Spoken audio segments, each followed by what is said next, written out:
우리 그래도 한번 좌우를 보고 인사합시다. 늘 사랑합니다. 너무 반갑고 감사합니다. 우리 집에 있는 분들. 자, 여러분, 우리가 생각하는 이 가치 판단과 세상이 생각하는 가치 판단이 늘 틀리기 때문에 우리는 예수를 믿어도 어떨 때는 행복을 잘 못 느낄 때가 있어요. 예를 들자면, 시편을 여는 시편 1편에 하나님은 정말 행복한 사람이 누구냐? 근데 히브리 말로요, 아슈레 이렇게 넌 참 복되다. 그러니까 그 당시 옛날 사람들은 참 복된 사람을 일단 자식이 많은 사람을 복되다고 그랬어요. 그 고대 사회에서는 참 복되다. 그리고 물질이 많은 사람들이 또 복된 사람이에요. 근데 성경은 그런 가치관을 부정하지 않지만 우리에게 더 나은 새로운 가치관을 우리 얘기하는데, 시편 1편의 1절, 그게 온 시편 150편 1편서부터 150편의 주제가 되는데, 성경은 뭐라 그러냐면 복되도다. 아슈레, 복 있는 사람이 뭐냐? 악인의 꾀, 오만한 자의 자리, 죄인의 길을 따르지 않는 사람들, 그런 사람이 복되다. 얼마나 이 세상에 죄인들의 꽤 생각들이 많겠어요. 이래야 된다, 이래야 된다. 이 세상에 별의별 생각들이 다 많을 거예요. 그죠? 죄인의 길들이 있어요. 하나님이 원하는 길이 아니라, 우리가 늘 강조하지만 성경에서 얘기하는 비성경적인 가치관을 버리고 우리는 하나님 뜻대로 살아야 되는데, 우리가 사는 세상은 그렇지는 않아요. 많은 사람들이 그 길을 따라간다고요. 그리고 어떨 때는 오만한 자리에 앉아서 내가 이 정도면 성공했지, 다른 사람을 부리고 지배하려고 그래요. 그거를 이 세상 가치에서는 뭐라 그러지는 않아요. 야, 저 사람 성공했다, 이렇게도 얘기할 수 있어요. 그런데 여러분, 우리는 좀 자부심을 가져야 돼요. 성경이 복 있는 사람이라는 건 그런 사람들의 꽤, 길, 자리에 있지 아니하고 하나님을 따라다니는 사람이 복된 사람이라는 거예요. 그래서 우리가 우리 요성수하는 기도대로 어떤 때는 최선을 다해서 하나님 뜻대로 살지만, 그렇지 못하지만 우리가 이 길을 걸어가는 자체가 하나님은 복 있는 사람이라는 거예요. 여러분, 이상하지 않아요? 산상수훈에서도 예수님께서 복되다 똑같은 말이에요. 그때는 헬라어니까 마카리오스, 어떤 사람이 복된 사람이냐? 심령이 가난한 사람이 복되다는 거예요. 애통하는 사람이 복되다는 거예요. 마음이 온유한 사람이 복되다는 거예요. 내가 세상 가치관을 버리고 하나님 뜻대로 살고자 할 때 핍박받는 사람이 복되다는 거예요. 그러니까 우리는 좀 그런 자부심을 가져야 돼요. 우리가 온전히 그렇게 살지는 아직 못하더라도 이 세상과 거리를 두면서 이렇게 죄인의 길, 악인의 꾀, 오만한 자리에 앉지 않으려고, 오늘도 이렇게 예배당에 나와서 말씀의 자리에 앉아있고, 여러분, 이게 행복한 사람인 걸 믿으시길 주의 이름으로 축원합니다. 근데 왜 우리가 못 느끼느냐? 우린 너무 오랫동안 다른 판단의 근거를 가지고 길들였기 때문에 그게 이렇게 복된 거냐, 이렇게 생각할 때가 많아요. 여러분, 그렇지 않습니다. 오늘 사도 바울이 그런 관점에서 사실은 비슷한 얘기를 계속합니다.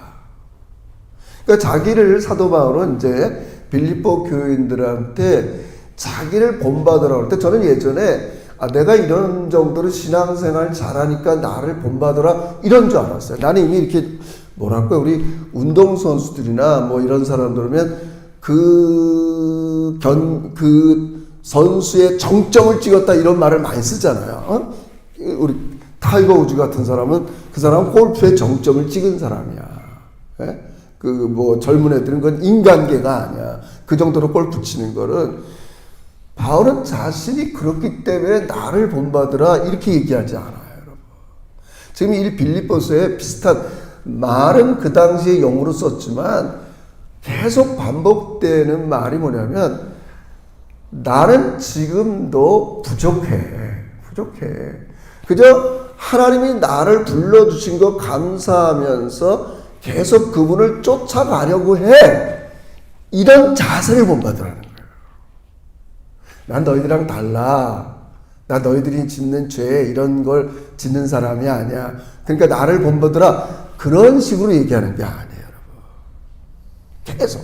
오늘도 우리 본문에 아주 중요한 계속 2장, 3장 반복되는 다양한 어법으로 얘기하지만 바울이 분명히 얘기하는 게 12절 보세요. 내가 이미 얻었다 함도 아니요 온전히 이루었다 함도 아니라. 바울의 다른 편지에 보면 바울은 자기 자신을 고린도전후서 4장쯤에 이렇게 얘기해요. 나는 너희들이 판단할 때 아무 흠이 없대요. 뭐 굉장하죠, 사실은. 굉장해요. 제가 어디 가서 그런 말 할 수 있겠어요? 우리 딸들한테, 야, 난 너희들 볼 때 아무 흠도 없어. 저 그런 말 못해요. 우리 인간은 뭐 그럴 수 있어. 그러면 늘 실수하고 말에 실수가 있고 상처를 주고, 알죠? 집에 돌아보면, 내가 그 뜻은 좋았지만, 이렇게 했구나. 다 알죠. 근데 바울은 나는 도대체 너희들이 내가 나를 판단해도 나는 흠잡을 게 없다는 거예요. 그런데 뭐라 그러는 줄 아세요? 그러나 나를 진짜 판단할 분은 하나님밖에 없다는 거예요. 내 속이 우리가 어떻게 객관적일 수 있겠어? 나를 판단할 때. 근데 하나님이 나를 판단한다. 제가 이 말씀을 그 정도로 최선을 다해 사는 사람이지만 지금 바울이 이렇게 얘기하는 거라는 거예요. 12절. 내가 이미 얻었다 함도 아니요 온전히 이루었다 한 것도 아니다. 그리스도인들이 해야 될 가장 중요한 행복한 자세가 뭐냐? 그냥 하나님이 나를 은혜로 불러주셨기에 나도 이제 나를 불러주신 그분을 향해 그래도 계속 때로는 쓰러질 때가 있고 좌절할 때가 있고 낭망할 때가 있고 그렇게 못 살 때가 있지만 계속적으로 그렇게 살아가는 삶, 그걸 본받으라는 거예요. 여러분 그렇게 되기를 주의로 축원합니다. 나 완전주의를 본받으라는 말이 아니에요. 난 내가 볼 때 그래도 괜찮은 사람이지만 난 너희들한테 그렇게 얘기하지 않아. 나를 본받으라 할 때 내가 신앙의 절정을 지금 찍었기 때문에 나 본받으라 이게 아닙니다.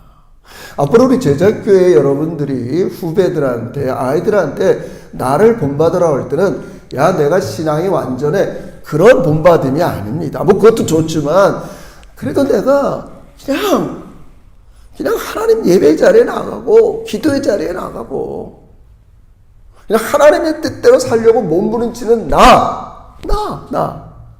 지금 바울이 얘기하고 싶은 건 그 점이에요. 그죠? 내가 이미 얻었다함도 아니요 이뤘다함도 아니라고요. 아니 사도 바울처럼 많은 걸 얻은 사람이 어디 있겠어요? 사명을 감당한 사람이 어디 있겠어요? 어떻게 보면 우리 기죽이는 말 같지만 그렇지 않다는 거예요. 여러분. 우리 모든 인간은 하나님의 부르심을 받은 거에 감사해서. 그래서 오늘 이 바울은 그 표현을 어떻게 얘기하냐면 13절에 이렇게 얘기합니다. 13절 우리 한번 같이 읽어볼까요? 같이 13절 여러분 시작. 형제들아 나는 아직 내가 잡은 줄로 여기지 아니하고 오직 한 일 뒤에 있는 것을 잊어버리고 앞에 있는 것을 잡으려고.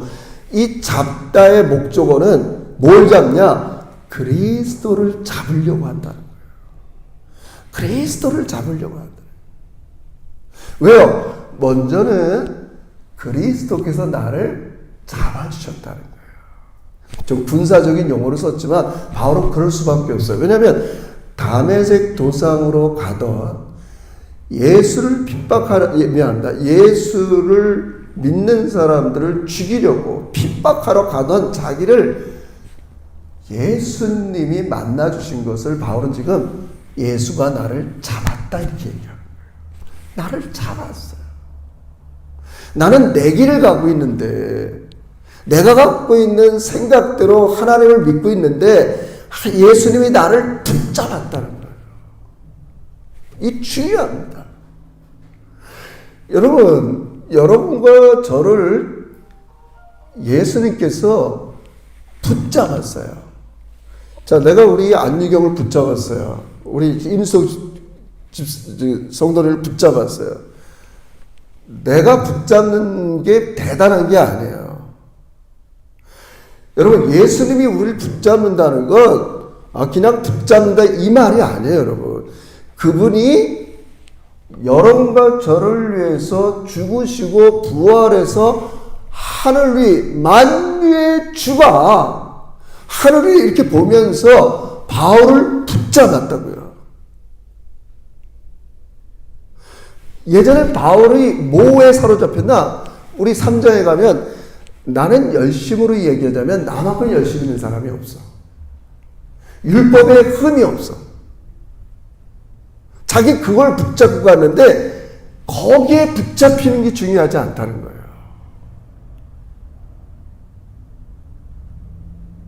내가 널 위해서 십자가에 죽고 널 위해서 다시 살아나고 널 위해서 이 세상에 지배당하는 널 위해서 내가 주가 된 내가 붙잡는 게 중요하다고요, 여러분. 바울은 이 예수를 몰랐어요. 자기가 열심으로 붙잡으면 되는 줄 알았어요. 이게 놀라운 말입니다. 여러분, 지금도 여러분과 저를 예수님이 붙잡기 위해서 그냥 나 하나님이다 내가 이런 붙잡음이 아닙니다.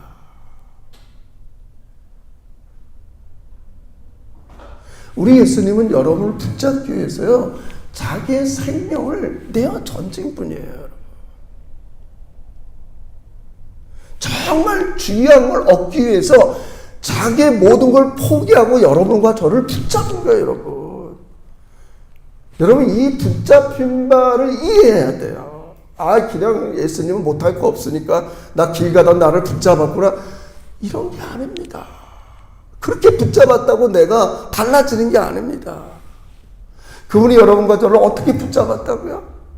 각기 제 길로 가는 우리들을 어떻게 붙잡았다고요? 내가 너희들 하나 가장 얻기 위해서 내 모든 걸 다 버리고 여러분과 저를 붙잡은 거 여러분 믿으시길 주의 이름으로 축원합니다. 여러분 다시 복음 앞에서 이 세상은 온갖 것이 우리를 붙잡으려고 호시탐탐 노리고 있습니다.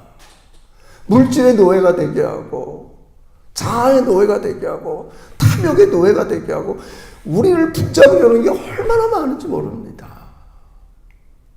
근데 예수님께서 여러분과 저를 붙잡는 거예요. 뭐를 통해서요?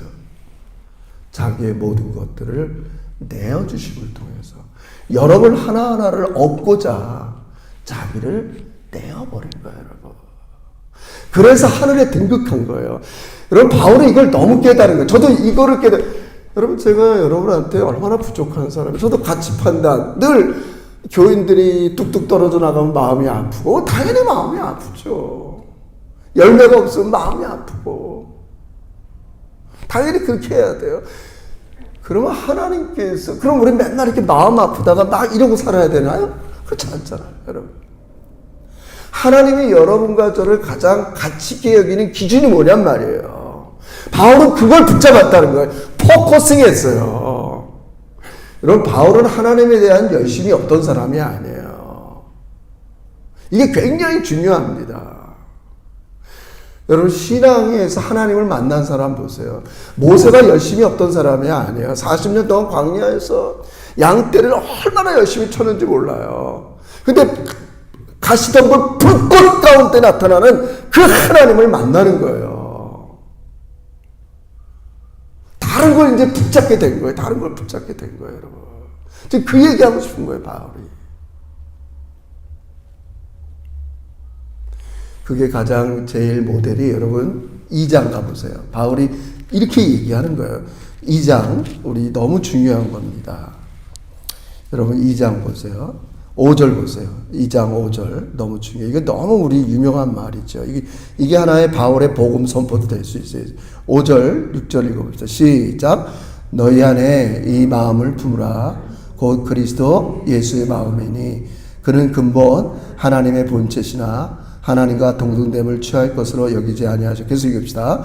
오히려 자기를 비워 종의 형체를 가지고 사람들같이 되셨고 사람의 모양으로 나타나사 자기를 낮추시고 죽기까지 복종하셨으니 곧 십자가에 죽으심이라. 그래서 어떻게 되냐. 9절 시작. 이러므로 하나님이 그를 지극히 높여 모든 이름 위에 뛰어난 이름을. 자, 바울이 이걸 깨달은 거예요.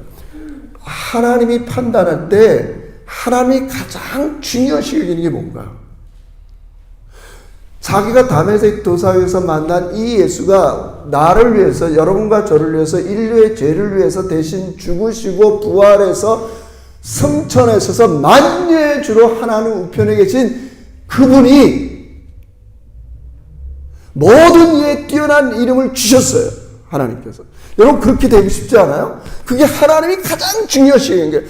예수님이 어떻게 하셨길래? 그 마음을 너희들이 배워야 된다는 거예요. 바울은 예수님의 그 마음을 여기 폈대 포커싱 하는 거예요. 아니 저분은 어떻길래 나를 붙잡았을까? 나를 왜 붙잡았을까? 우리는 흔히 그런 걸 은혜다, 뭐 자격 없는 사람들에게 주시는 하나님의 호의다, 이렇게 명제적으로 배웠어요. 다 왔으면 그게 뭐예요? 바울은 알고 싶었어요. 그 예수의 마음을 알고 싶었어요. 우리는 어떨 때 반대요.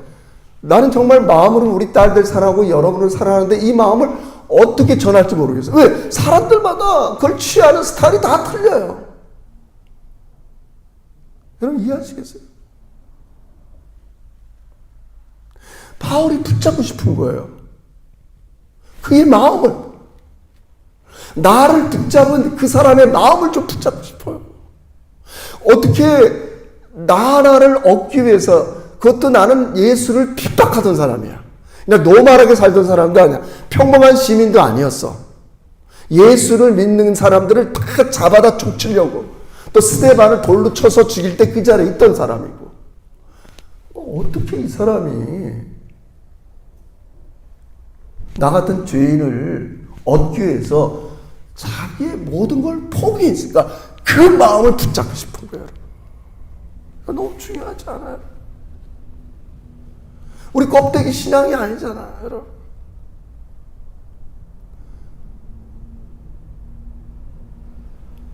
사도 바울이 이걸 깨달은 거예요. 하나님께서 가장 가치 있게 여기는 게 이거였구나. 그래서 그렇게 하신 예수를 모든 이에 뛰어난 이름으로 높여주셨다고. 여러분, 그런 인생으로 하나님이 우리를 부르신 거예요. 우리가 비록 이 세상에서 이름 내지 못하고 변변하지 못해도 하나님께서는 여러분을 불러서 모든 사람 위에 뛰어난 사람으로 만들기 원하시는 거예요. 그게 뭐예요? 여러 가지가 있지만 죽기까지 복종하는 거예요. 죽기까지 복종하는 거예요. 하트, 인사이드의 마음가짐은 가장 소중한 것을 얻기 위해서 자기의 모든 것을 내어주시는 분. 그게 사랑이에요, 사랑. 그게 사랑이에요. 다 내어주신다. 그 마음을 너희들이 품었으면 좋겠다. 나도 그 마음을 알기 위해서 나도 그를 잡기를 원한다. 잡기를 원한다. 그래서 그 마음만 있나요? 그 마음을 죽기까지 복종해서 십자가에 죽으셨잖아요. 그 삶을 하나님이 가장 귀히 여기는 거예요. 그걸 우리는 섬김이다, 여러 가지 얘기를 하지만 핵심은 그거예요. 그래서 저는 그래요. 우리 애들도 그렇고, 우리 이제 하이스쿨 애들도 우리 딸들한테 가끔 얘기하죠. 너희들 쟤네들 몇 명 안 되는 우리 중고등부 아이들한테 뭐 얘기하냐. 이들이 어떻게 자랐으면 좋겠다고 같으냐. 이 하트, 이 마음, 그게 어디서, 학교에서 배우겠어요? 무슨 윤리 시간에 배우겠어요?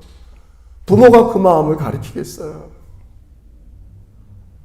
오직 복음만이, 하나님만이 여러분이 이 마음을 품기를 원하는 거예요. 이 마음 품기를 원하는 거예요. 어렵지요. 이 마음 품기를 원하는 거예요.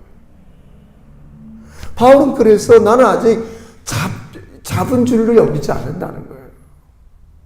다른 사람이 볼 땐 꽤 괜찮은 사도고 괜찮은 사람이지만 그게 중요하지 않아. 난 이미 얻은 것도 아니야. 잡은 것도 아니야. 지금도 그 나를 구원하신 그 예수의 마음을 붙잡고 싶어. 예수의 마음을 붙잡고 싶어. 마음만이 아니라 그분은 또 죽기까지 복종하셔서 구원을 이루신 분이라고요. 사랑하는 우리 제자교회 성도 여러분, 우린 낙심할 것도 없어요. 좌절할 것도 없습니다. 왜요? 예수님이 여러분을 이렇게 지극히 사랑하는 것 여러분 꼭 받아들이시길 주의로 축원합니다. 그걸 붙잡으세요. 예수의 마음을 붙잡으세요. 우리 예수님이 얼마나 나를 귀히 여기는구나. 나 하나 생명을 얻기 위해서 자기가 하늘의 아들이라는 모든 지위를 다 포기하고 인간의 모습으로 내려오고 죽기까지 복종하는 그 마음, 이 마음을 알면 우리가 얼마나 뿌듯하겠어요. 아, 주님, 제가 그동안 주님의 마음을 몰라드렸군요. 나를 이렇게 사랑하는 거 몰랐군요. 이 마음이에요. 죽기까지 이 마음. 그 푯대를 향해 나가는 겁니다. 근데 이제 바울의 경우에는 이제 자신의 경우죠. 이런 푯대를 향해 나갈 때에 자기 자신을 방해하는 게 있다는 거예요. 그게 뭐냐면 여기 오늘 보면 이렇게 얘기합니다. 13절 중반에 보면 오직 한 일 뒤에 있는 것은 잊어버린다. 먼저 잊어버리는 게 중요해요. 뭘 잊어버려요? 지난날 예수의 마음을 알기 전에, 예수의 사랑을 알기 전에, 예수님을 만나고 나서던 전이던 지난날 내가 했던 죄악들을 잊어버리라는 거예요. 바울에 있어서 가장 큰 건 뭐예요? 예수를 믿는 사람을 죽이고 핍박한 일이 얼마나 마음에 있겠어요. 우리는 사람을 안 죽여봤잖아요. 여러분, 사람을 죽이고 그 마음을 멀쩡하게 살겠어요? 여러분, 그렇잖아요. 내가 누구를 죽이고 정상적으로 살 수 있겠냐고요, 여러분. 건강한 양심이 있는 사람이에요. 바울은 이게 늘 괴롭힐 수 있어요. 아니, 우리도 그래요. 아, 이 정도면 내가 하나님 앞에 치명적인 잘못을 저질렀어. 여러분, 그런 게 자꾸 머릿속에 나오면 우리는 얼마나 죄책감, 우울감, 패배감에 빠지겠어요. 잊어버리라는 거예요. 내가 너의 그 지난날에, 아니 지금의 그것 때문에 대신 내 생명을 줬다는 거예요. 깨끗이 잊어버리라는 거예요. 할렐루야! 할렐루야? 그럼 잊어버려야 돼요. 아, 물론 안 잊을 수도 있겠지만 정말 이 복음이 내 안에 차고 넘쳐야 돼요. 잊어버리라는 거예요. 물론 우리는 그래, 내가 죄 지은 걸 어떤 사람이 봤어, 뭐 했어, 사람의 평판, 막 이런 것 때문에 부들부들 그러지 말라는 거예요. 그러지 말라는 거예요. 깨끗이 잊으라는 거예요. 제가 오늘 여기 때 읽었지만, 이 똑같은 경험한 사람이 있어. 구약의 이스라엘 백성들도. 그래서 하나님이 이렇게 얘기하는 겁니다. 아까 이사야 40장에서 뭐라 그랬어요? 너희는 지난 날을 기억하지 말라. 옛일을 생각하지 말라. 내가 새 일을 행하리라. 그게 뭐예요? 바벨론 포로에서 돌아오는 이스라엘 백성들한테 얘기하는 거예요. 너희 지난날 선지자들을 얼마나 죽이고 핍박하고 그렇게 말을 안 들어서 70년 동안 포로 생활하여서 돌아오는데 그들의 마음속에 그런 게 왜 안 남겠어요? 지난날 자기가 살았던 흔적들이 없겠어요? 생각하지 말라는 거예요. 옛일을 기억하지 말라는 거예요. 지난날을 생각하지 말라는 거예요. 여러분. 보라, 내가 새 일을 행하리라. 할렐루야. 여러분, 우리 이런 믿음으로 나가는 제자들이 되시길 주의 이름으로 축원합니다. 우리도 마찬가지예요. 아이들에게, 성도들과 주변 인간관계에서 지난날을 꺼낼 필요가 없어요. 잘했니 못했니 따질 필요가 없어요. 왜요? 주님이 자기의 생명을 통해서 그 모든 것을 덮어주고, 바울이 그거를 붙잡는 거예요. 힘들 때마다. 여러분이 뭐 좀 믿거나 말거나 하지만 제가 만약에 힘든 일이 있다. 여러분, 이거를 능가하는 절대로 말씀과 기도 없이는 이거가 사라지지 않습니다. 수없는 시간, 수없는 날을 그 말씀 붙잡고 계속 우리 다음 주에 하겠지만 감사함으로 지난날 나를 용서하시고 지난날 나를 사랑하시고 지난날 나를 새롭게 하시는 그 하나님이 지금도 나타나고 역사할 걸 믿으면서 계속 기도하고 말씀 붙잡지 않으면 우리는 우리를 누르고 있는 이런 죄의 세력을 이겨낼 수가 없어요. 여전히 지금도 살아있는 사탄이 우리에게 향하는 공격이 뭐예요?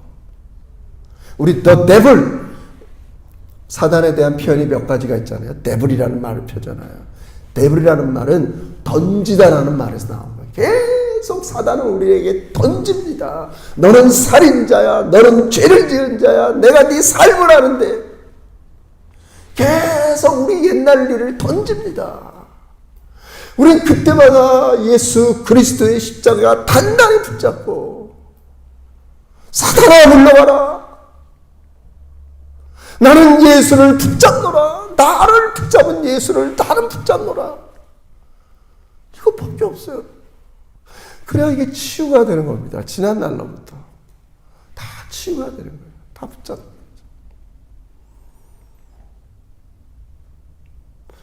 우리가 잘 아듯이 욥기를 보면 사단이 하나님 앞에 가서 욥을 얼마나 고소합니까? 열심히 잘하고 있는 욥한테 제 한번 테스트 해보세요. 하나님이 쟤한테 복을 많이 주니까 저렇게 잘하는 거 아닙니까? 복을 다 뺏어가 보세요. 그래도 제가 잘할까요? 계속 사단은 그렇게 우리를 그래서 accuse, 고소한다고요. 우린 붙잡는 거예요. 나를 붙잡은 그 예수는 자기의 모든 것들을 아낌없이 다 내어줘서 여러분과 저를 의롭다 하고 새로운 피조물로 born again 거듭나게 하신 거 믿으시길 주의 이름으로 축원합니다. 그러므로 바울은 선포합니다. 고린도후서 5장 17절에서 보라 너희는 새로운 피조물이다. 이전 것은 지나갔다고 여러분. 이전 것 지나갔어요. 이게 그리스도인들이 본받아야 될 삶의 자세예요. 바울은 괴롭히는 사람들이 얼마나 많겠어요. 바울은 난 잡은 사람이 아니야. 지금도 잡고자 나가라. 지난 날과 빠이빠이 해야 돼요, 여러분. 어떻게 해요? 계속 말씀과 기도를 통해서 여러 가지 사단이 내 이 생각의 심장부를 공격하고 위축당하게 할 때도 우리는 계속 말씀을 선포하고 기도하면서 하나님께 감사하면서요 우리는 앞으로 나가야 됩니다. 여러분 우리 분명히 합시다. 세상의 여러 가지 가치 판단이 여러분과 저를 괴롭힐지라도 하나님이 예수 그리스도를 왜 지극히 높였냐고요. 핵심이 뭐라고요? 예수의 마음, 그분의 순종, 복종. 그게 우리가 부르심을 향해 달려가야 될 바예요. 그래서 우리는 별로 부르심의 상을 달려가는 거예요. 다른 게 아닙니다. 그래서 저는 사실 제가 원래 설교를 이렇게 수없이 이렇게 많은 장을 준비하지 않은데 좀 절제하겠습니다. 여러분 안에 하나님께서 여러분을 붙잡힌 이 열망이 다시 살아나기를 주의 이름으로 축원합니다. 그냥 나를 붙잡았나 보다. 나를 선택했나 보다. 이게 아닙니다. 이게 살아나야 됩니다. 자기의 모든 걸 내려놓고 여러분과 저를 구원하기 위해서 우리를 붙잡아 주신 그분의 마음을 여러분 붙잡기를 주의 이름으로 축원합니다. 예수의 마음을 붙잡고 예수님이 하신 대로 우리는 이 세상의 매일의 삶 속에 하나님의 말씀에 복종하고 순종하고 사는 겁니다. 그게 우리가 이 세상 살아가는 가장 복된 삶입니다. 나중에 그 판단과 가치 판단대로 어디 가서 할 거예요? 하나님 나라 가서 하는 거예요. 하나님 나라 가서 하나님의 그 가치의 판단의 기준으로 여러분과 저를 칭찬하실 거예요. 정말입니다. 정말입니다. 내가 얼마나 그리스도의 마음을 품고 살았는가? 내가 얼마나 그리스도의 마음대로 순종하며 살았는가? 그 마음을 드러내려고 했는가? 그것이 하나님의 우리를 판단하는 것, 기준인 것을 바울은 아는 거예요. 그래서 나는 이제는 푯대를 향하여, 푯대를 향하여, 누가 뭐라 그래도 이 푯대를 향하여 나아가겠다. 그럼 우리 제작교회에서 여러분, 오늘 여러분의 현실이 여러 가지 낙심이 되고, 오늘 우리 교회들이 이 세상에 처해 있는 것들이 위축되지만, 우리가 너무 세상의 가치 판단 기준으로 여러분 우울해하지 마십시오.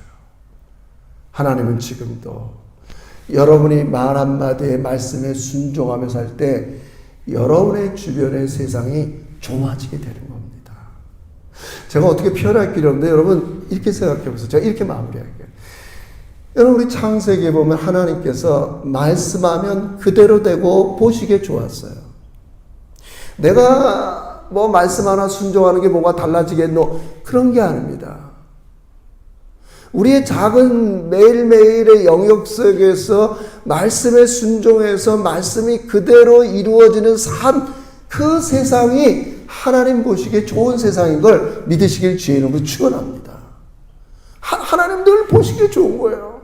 둘 중에 하나예요. 말씀에 복종하며 살 것인가? 말씀대로 안 살고, 말씀대로 안 살면 안 살수록 하나님 보시기뿐만 아니라 우리의 삶이 보기에 안 좋은 삶이 되게 됩니다. 그건 너무 명약관화합니다, 여러분. 사랑하는 성도 여러분, 오늘도 예수님께서 말할 수 없는 사랑으로 여러분과 우리 제작교회를 붙잡은 걸 여러분 이걸 먼저 믿으세요. 그리고 거기에 포커스를 맞추세요. 나도 다른 거 붙잡지 못하고 나를 붙잡은 그 예수의 마음, 예수님의 복종을 붙잡는 우리 제자들이 되시기를 주의 이름으로 축원합니다. 기도합시다. 하나님 감사합니다. 너무나 감사합니다. 지난날 아버지 제가 돌아보면 헛된 거에 열심히 한 적도 있고 헛된 거에 목표를 두고 살 때가 많이 있었습니다. 이제 바울이 자기가 다 된 사람으로 우리에게 권면하는 게 아니라 나도 여전히 그 예수의 마음을 쫓으려고, 나도 여전히 예수께서 하나님 앞에 절대적으로 복종한 것처럼 그 복종을 쫓으려고 쫓아간다는 아버지 이 삶이 오늘 우리 제자들의 삶이 되게 해 주시옵소서. 이 삶을 가장 높이 평가하고 이 삶이 행복한 삶이라는 걸 가르쳐 주시니 진심으로 감사합니다. 아버지 우리가 세상에 나가 유혹받지 않게 하여 주시고 세상의 가치 판단과 기준 때문에 넘어지지 않도록 주의 성령께서 우리 제자들을 붙잡아 주시옵소서. 예수님의 이름으로 기도합니다. 아멘. 우리 순서에 따라서